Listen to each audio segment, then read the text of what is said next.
So, I know I don't look it, but I am actually a baby boomer.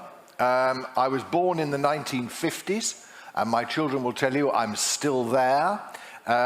Officially, the boomers generation lasted 28 years. Generation X followed, and that lasted 19 years.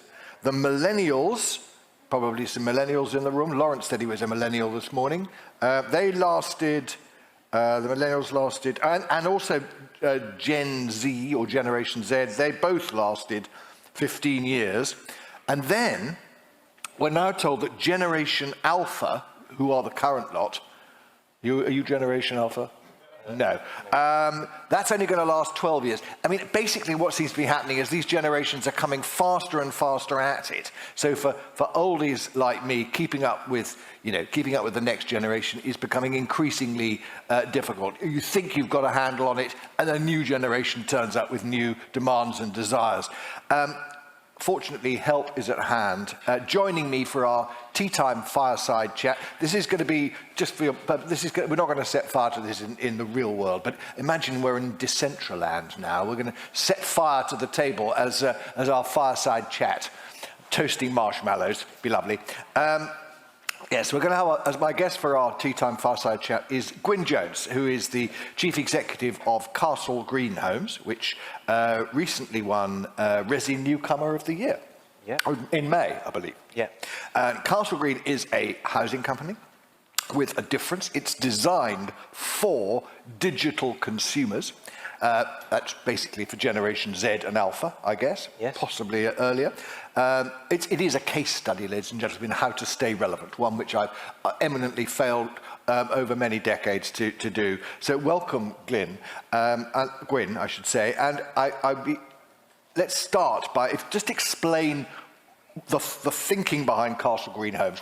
What does make it different? Yeah, I think I read the write-up before I came on, and it's a bit kind in terms of saying it's totally innovative. I think it was just... Oh, go with it. It's just... I think it was born from the fact that I felt like I loved the house building industry, and I stepped into it from when I was 18 from school, and I just felt, to be honest with you, it was quite old-fashioned, and that there seemed to be a crop of house builders that were born and grew up in sort of... The companies were born in the 80s, and I felt like I was... as I went into the office, I felt like I was stepping back in time a little bit, as opposed to... This was in North Wales, was it? Yeah. Which is where you were born and brought up? Yeah, and not to say that North Wales is the most advanced area of the country, but... Cutting edge, mate, but carry on. But it was just generally as an industry, I thought, everyone's, at the moment's life is run. I've noticed everyone today glued to their phones, and I was... going through processes in my 20s now, buying a car, and I could go online and I could design my Vauxhall Corsa, and I could change the colour, and I could pick my seats and my stitching, and then at the same time I was getting an apartment from a PLC house builder, and I wanted to go online and have the same experience, and sit at home and just mull it over, my kitchen design and my tiles for my bathroom, and I was told that I'd have to go into the sales centre with a clunky piece of worktop and a door front, and try and imagine how my kitchen would look. And yeah, and we've been talking during the course of the day already. You may have seen some of the sessions we'd had. I mean, there's definitely still parts of the industry, even in even in London, cutting edge London, that haven't really grasped the opportunities in terms of digital. But what's interesting, I think, about your company is that you also recognise that the customers of the future is the digital generation. So in a way, this is not just about wanting to make sure that you're using the latest technology. This is sort of basically existential. Yeah, it's. The company Castle Green is not brand new. It was rebranded from a traditional house builder that had been in existence for 35 years and had done a great job of building traditional homes, and growing up with my friends who, some of them now live in our homes.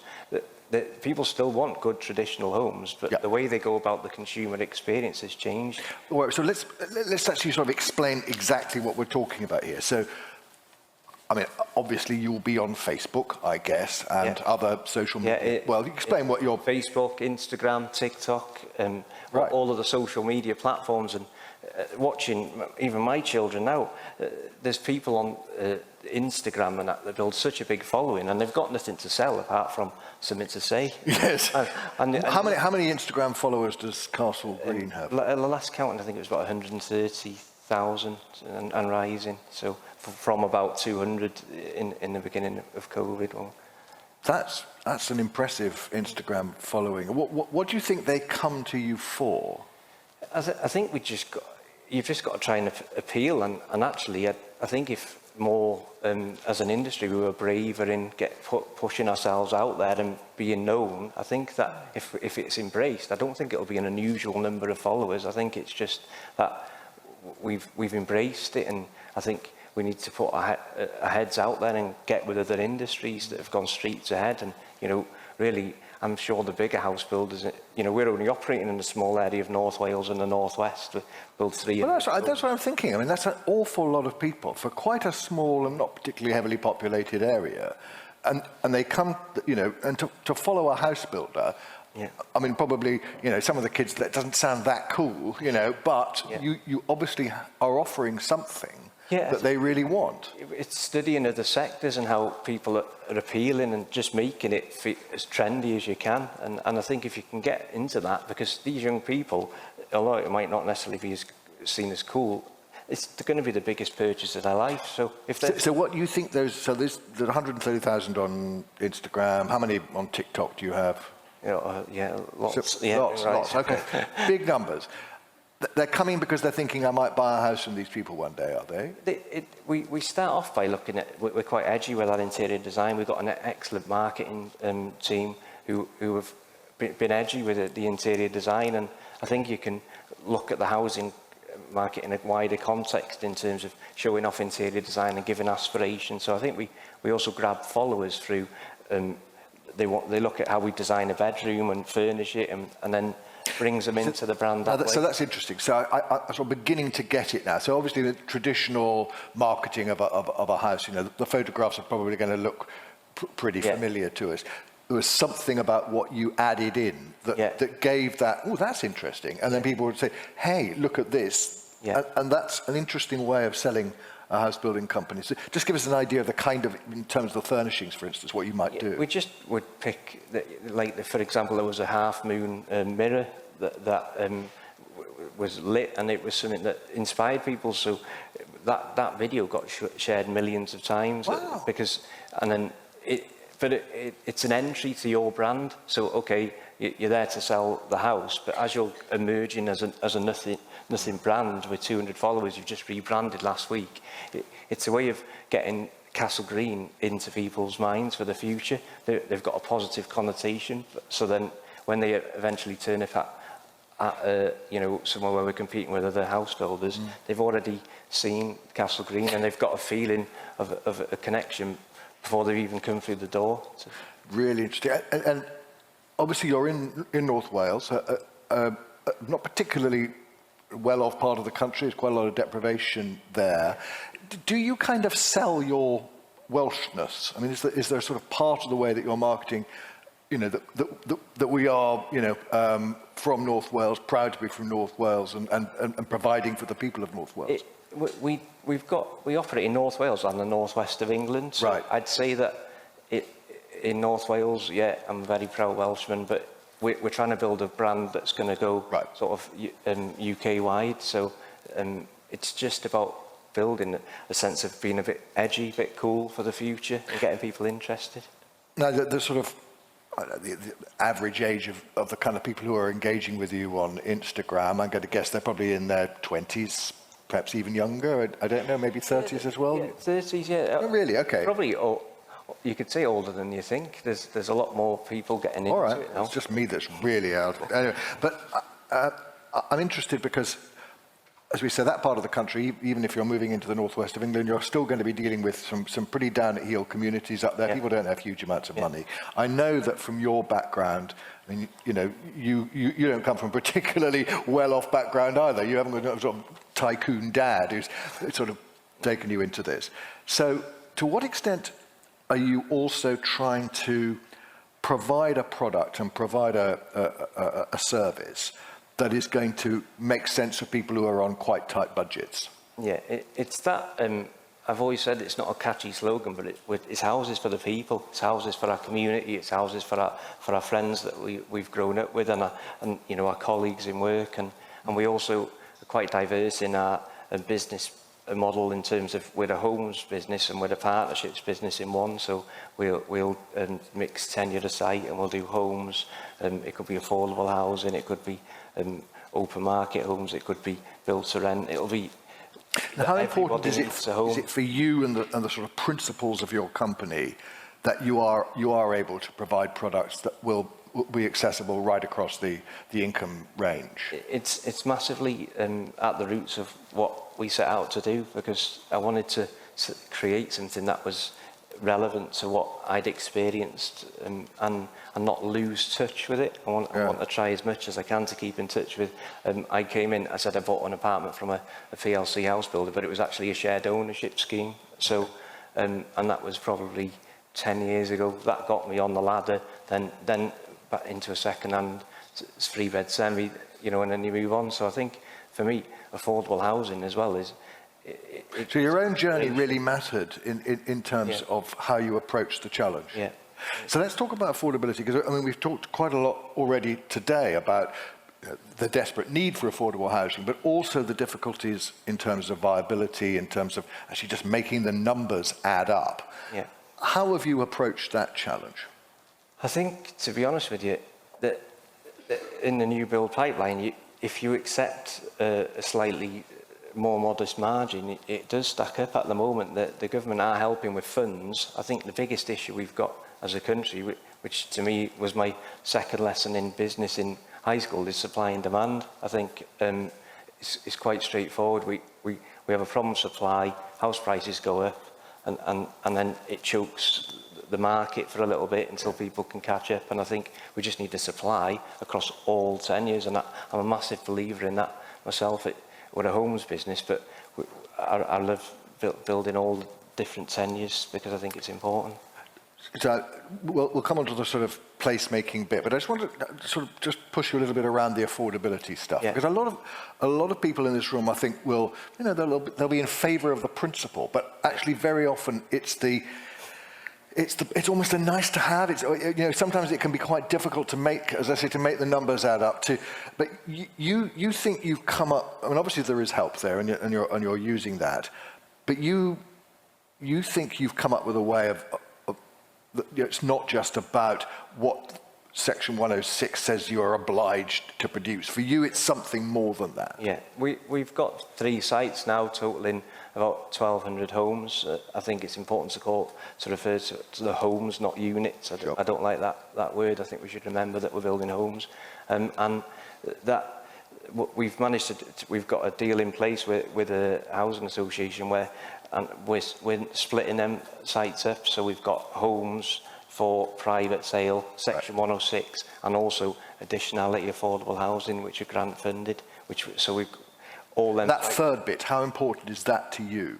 Yeah, the additionality stuff. So not the stuff you have to do. No, it's massively important because from it's just what I believe, and I believe that affordable housing should be an aspiration. So yeah, you have your rented affordables, but you know the deal we're doing at the moment is shared ownership. I started in shared ownership. I think a shared ownership is. I think affordable housing needs to be more than just or you buy a house or you rent a house. I think there's a staircase in if it's done right, and I just believe that it makes sense from a business point of view. I would be wrong to say it doesn't. Do you think maybe people sometimes in the sector just a little bit, you know, just see affordable as a bit of a chore, something that they have to do, rather than seeing it as part of a mission? Yeah, I think if you need to embrace it. I think, as I said, I found out that we've got open market house builders, we've got build-to-rent companies, and we've got affordable housing providers that are bidding against each other for a piece of land. They've all got their own business model, and people are almost fighting over each other for the same piece of land. So we've secured some large sites, and we're carving it up. And I think it's important. There's a reason why everybody's fighting for it, because I enjoyed the first couple of sessions this morning. You need build to rent, you need affordable land, you need homes, but the issue why we're all having to battle over it is because simple planning system, and I'm talking to build to rent providers and affordable housing companies, large entities, and we're having a chat about forming a genuine partnership with a company that cares about. And the second question to them is, what one are you interested in building? The second question is, have you got any land? Because we've got the cash, but we've got no land. So if you can find us the land, so that if people are saying that there's affordability issues in terms of people can't get affordable housing or build to rent, but then even these people are saying to me, I'm an affordable housing provider, I'm going to create affordable houses, but can you find me the land? And we've got too much money in the bank because we can't spend it. Then it's supply and demand. It's the most obvious, and then all that happens is house prices go up, rents go up, which creates more need for affordable, because the root of the issue in my mind, in a very simple, is you had a laugh this morning about the turmoil in politics and housing secretary, but we've got the same. We're out in the regions, if you like, where the Conservatives won quite a few seats, and then after their last couple of years of fund, Labour are winning back, so we get local politics. Is when you get past when the general government work out what they want to do. Then I've had a planning committee board in our local counties completely changed in the local elections because Labour got back in, and suddenly everything changes. Yeah. So I don't want to. This point about additionality, affordable housing, you don't have to provide, but you want to provide. Yeah. I mean, you could just go for market sale. Yeah. You could make more money. Yeah. You could improve your bottom line. You say you're prepared to accept tighter margins. I mean, for a businessman, that's quite a big thing to say. Why do you do that? Tell you one of the biggest drivers for me, now I'm sat here thinking about it, and what I talk to my team about is we've built a team from when I first started out in McBride, as it was, there was about a dozen of us, and I'm up to about 90 colleagues now. Now, the biggest test for me is, even internally as a business, is that them people are paying their rents or their mortgages, and if you go too much focused on homes, then it's easy at the moment to just do homes and make a lot of money, and it's not always easy to make a lot of money, but yes, at the moment make in as much as you can. House building industry, it's quite straightforward. But when the market wobbles, my biggest test and my conscience will be how many of them people we can keep in work. And I think that the diversification of the business that's a massive. And if we can keep them in work and keep building homes for people that need them. When you're talking to your board and you're sort of saying, well, we've got this project and we're going to, we have to, under the Section 106 says we do this is what we're going to do on the market sales, market rent, whatever it is. How does the discussion go when you're saying, well, how much of that are we going to put into this third? Yes, you've got schemes that you can, sort of draw upon, but it's still going to be, cutting your margin slightly. It's an education. I think our board, I'd say, Steve Morgan, who founded Redrow, is backed the managing buyout, and he's very understanding of how I want to try and move things forward. And I think you can see this just sticking to homes and boom and bust, and just not having a conscience about how, just building homes for a while and then getting them out of affordable. I think you can see the greater route there. And I wonder too, because you touched on it earlier, was the sort of, I suppose this goes into the sort of placemaking bit, where you're thinking about who's actually going to live in the in the communities that you're creating. Yeah. And you want to have that real spread of people from different backgrounds with different from different price points, and can access products in different ways. I've seen it in Wales, where I am. Even on a small scale, it was all homes this side of town, all affordable that side of town, and then knock that side of town and move everyone over. And I just think it's got to be we're trying to build something for the future, for the next 30, 40 years. It's got to be, we've just got to start with integrated communities, because the minute you start doing all homes, when the times are good, you take them out of affordability, then it's all affordable, and then people that were trying to buy you know, and their houses go into negative equity. I think you've just got to start with a balanced approach throughout.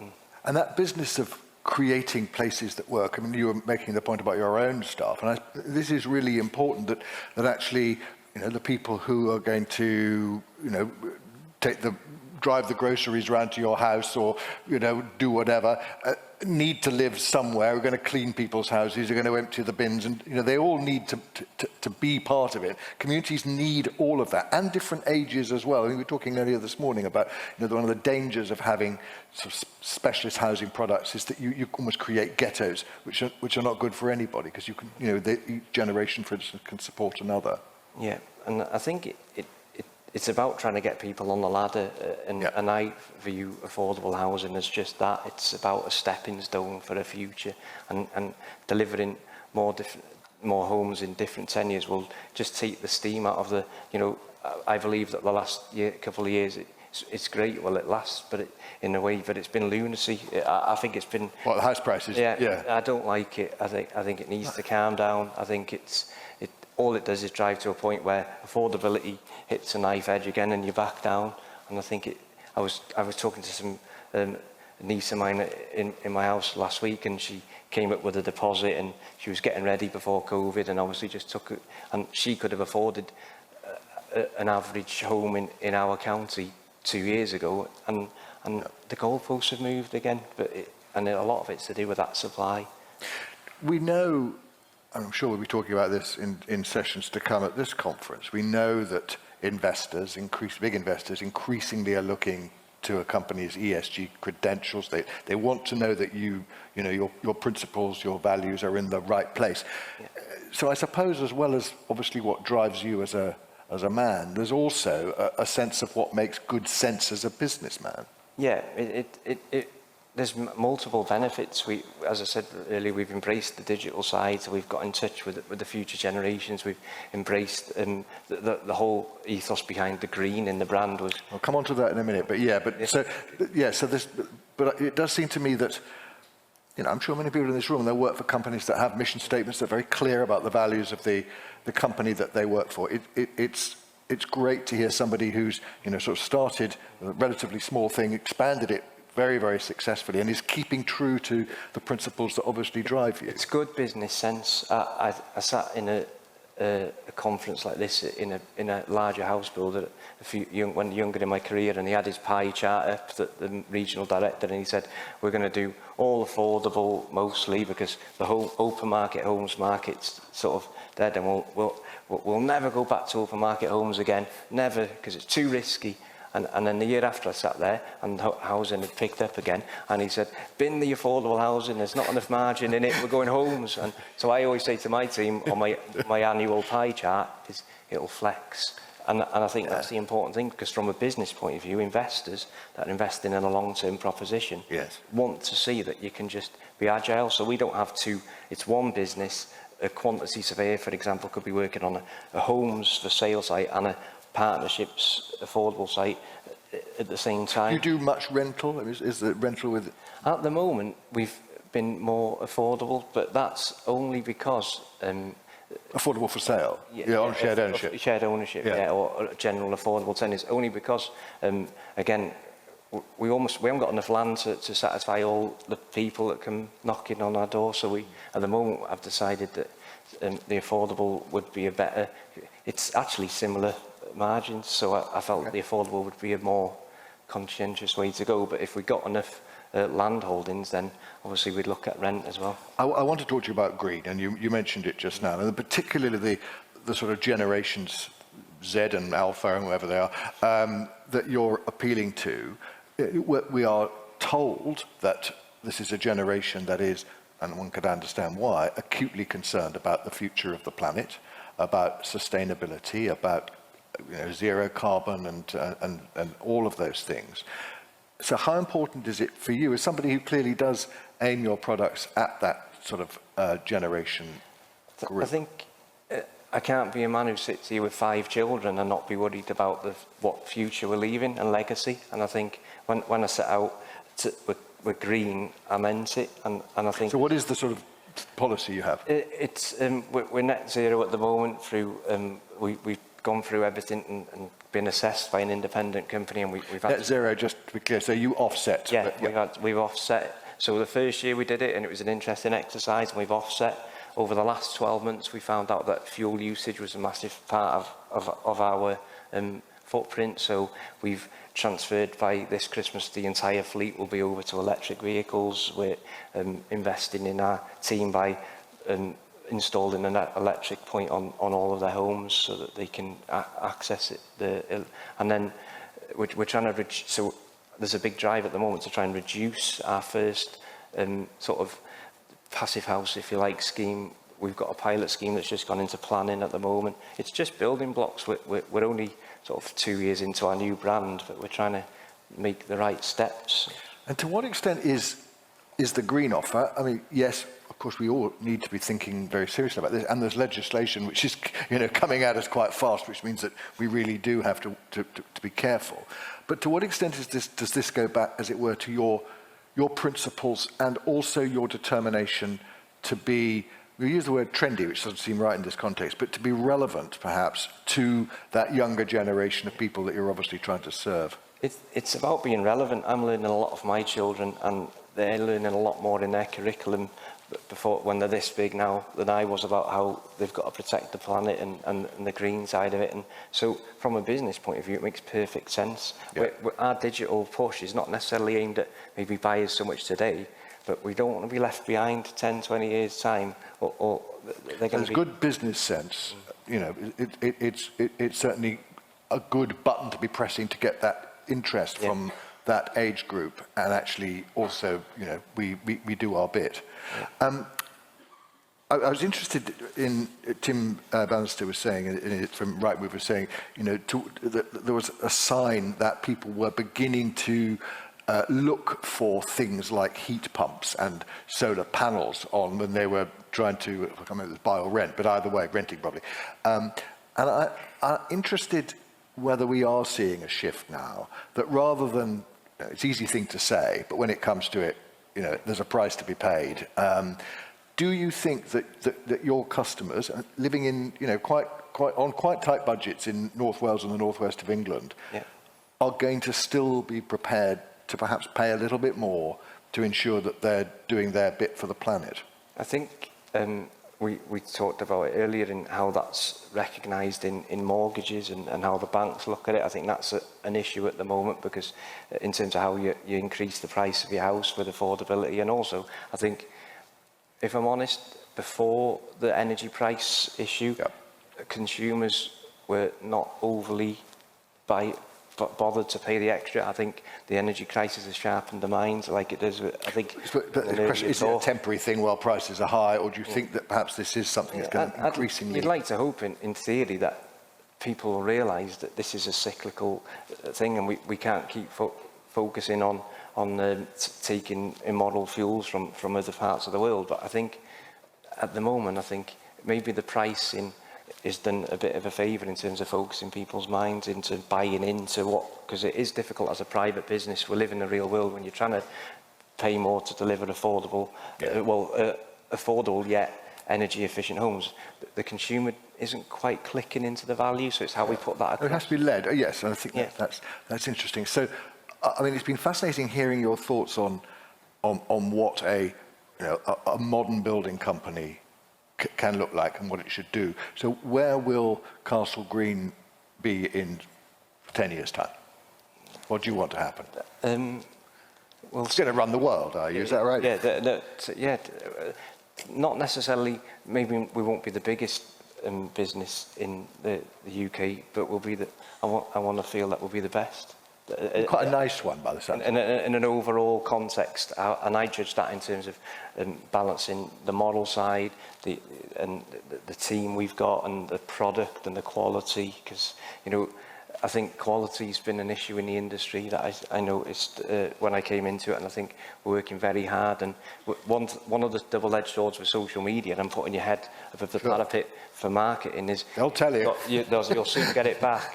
And I think, rather than being scared of that, I used it as a tool, because I'd rather, if there's somebody that's not happy, we'd rather put it out there on social media, and the minute we find someone who's suffering in silence, we can go straight there and use it in reverse, use it as a positive rather than hiding from it and not putting yourself out there. It's been absolutely fascinating talking to you, Gwyn. I mean, it's really interesting to hear somebody who's relatively new still to the sector, who's ploughing your own furrow and clearly doing very well at it. I hope you agree, ladies and gentlemen. It's been an absolutely lovely fireside chat. Ladies and gentlemen, Gwyn Jones.